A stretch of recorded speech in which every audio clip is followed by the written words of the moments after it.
आमा कहाँ हुन्छ आमाहरूलाई चिन्नुहुन्छ त तपाईँले आमा यता हो आमा मै हो आमा त अनि मैले चिनेन नि आमा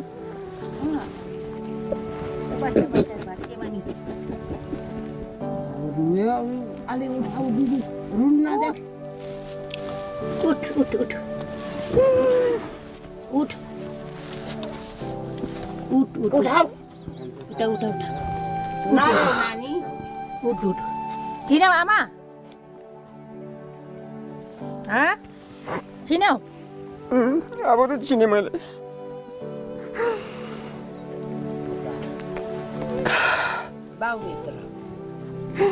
बाउ नि बिमारी छ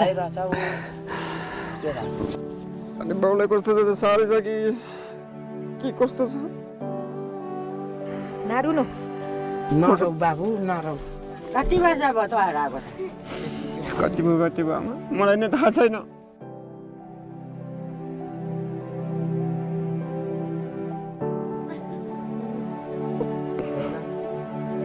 अनि मलाई चाहिँ चिनेको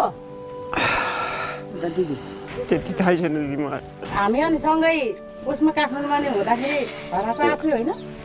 मसँग जाने कान्छी दिदी हो क्या कान्छी र त कान्छी भन्थ्यो नि त मलाई तपाईँ त घर फर्किसकेछ म त अनि भट्काउलामै पुगेँ नि माथि हराउनुसम्म हराएको थिएँ अनि मलाई चाहिँ चिन त अहिले मलाई चाहिँ चिन्यो टेक्तान दाई जस्तो छ नि त मेरो दाई जस्तो छ हो नि है हो हो हो जेठा दाजु सबैभन्दा बाउलाई एकचोटि हेरौँ न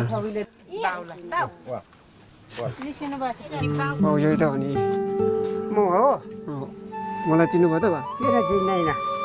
चिन्यो नि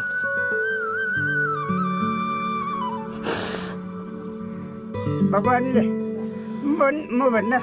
बुढा भएपुरा पनि मारि नजाओस् भेटोस् है भनेर मैले पर्सा लगाइरहेको छु आज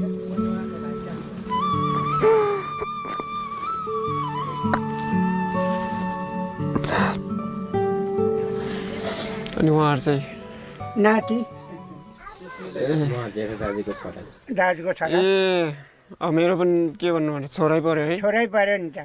अनि मेरो बहिनीहरू पनि छ भन्छ बहिनी त मलाई अन्त बहिनीहरू त बिहा गरिसक्यो नि ठुलो कान्छी सानो कान्छी उनीहरू त झन् मैले देखेको पनि थिएन पढाइ छ कि छैन अलिअलि के को पढाइ हुनु पढ्छ हामी सबै आफ्नो नाम त लेख्नु आउँदैन पढ्नु त कहाँ दिदीलाई चाहिँ पढ्नु आउँछ कि अलिअलि आफ्नो नाम चाहिँ लेख्नु आउँछ मलाई त झन् केही पनि आउँदैन अब अहिले अब कति वर्ष पुगे जस्तो लाग्छ आफूले वर्ष नै छ थाहा छैन क्या मलाई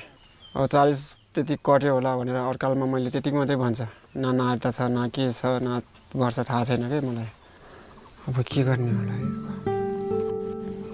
मलाई नै सपना जस्तो भयो मैले त अहिले बिहान म मारे पनि मेरो छोरी जम्मा भयो मलाई राम्रो भगवान्ले मलाई भेटाइदियो एउटा रुया बनाएर सबै रुन्छ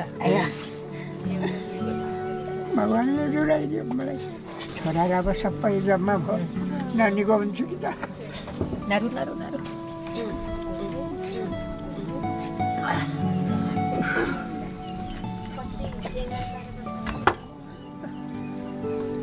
यसको नाम सुक्रे हो नाम लमाले राख्यो सुक्रा हो यो कालो कालो वर्णको थियो र काले काले फुल नाम राख्यो सानैदेखि काले नै भन्थ्यो माल्दै भन्छ मैले पहिलादेखि अब ठुल्लाई पनि थियो अरे भन्नुहुन्थ्यो ठुल्लाई चाहिँ अब कता हुनुहुन्छ थाहै छैन मलाई रिठे मात्रै थियो नि म हुँदाखेरि भेट्ने बित्तिकै